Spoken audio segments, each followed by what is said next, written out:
Soviet troops on the streets of Vilnius meet with defiance from Lithuanian nationalists. Good evening. Red Army soldiers are on the streets of Lithuania tonight. Is it the beginning of another Soviet military crackdown? And should the West risk losing Moscow's support in the Gulf to further the cause of self-determination in the Baltic? Had it borne in upon them today who really determines things in the Soviet Union, and seem to be discovering the limits of Mr. Gorbachev's commitment to reform. Tens of thousands of them formed a human shield around the Parliament building to save it from seizure by Red Army troops, and so far they seem to have been successful. But 2 other buildings have been taken by the soldiers, and there are fears that others will follow. Lithuanians have appealed to the West for support against Moscow, but Washington, desperate to retain Soviet support in the Gulf, has said only that the army intervention is counterproductive. There were uncomfortable echoes of Tiananmen Square as Soviet armored vehicles rolled onto the streets of Vilnius. The Lithuanian government, popularly elected and hell-bent upon independence, was told by some military bureaucrat that the troops were on maneuvers.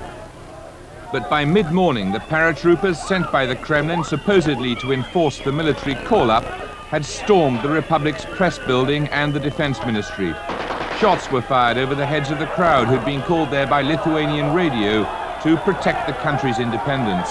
Paratroopers stormed the building using automatic weapons. In result, some civilians were wounded. Inside the building, a brutal force was used against the employees of the publishing house and press center.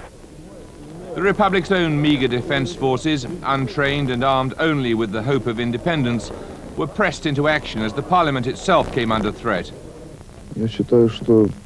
I believe that every man must now come to stand in defense of his motherland. And by afternoon, thousands of nationalists had answered the call, gathering to defend the Parliament buildings and the television tower against the Red Army.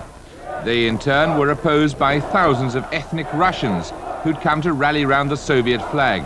The 2 sides kept apart by long lines of police. The Lithuanian president, Vytautas Landsbergis, telephoned Mr. Gorbachev to complain. Mr. Gorbachev's secretary told him the president was at lunch and couldn't be interrupted. We are shooting from the tanks going around this building. President Gorbachev is busy by lunch. Tonight, the sheer weight of numbers outside the Parliament building, the symbol of Lithuanian independence, was holding off the army. But the army has surrounded the Vilnius telephone exchange, and there are signs that they aren't going to leave it at that. In the Soviet military base in Vilnius,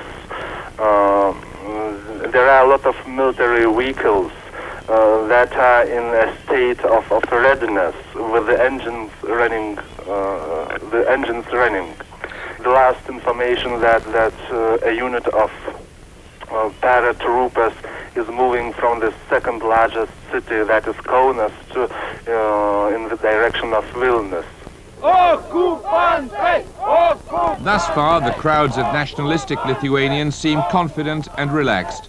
This is not, therefore, like Prague in '68 or Tiananmen Square in '89.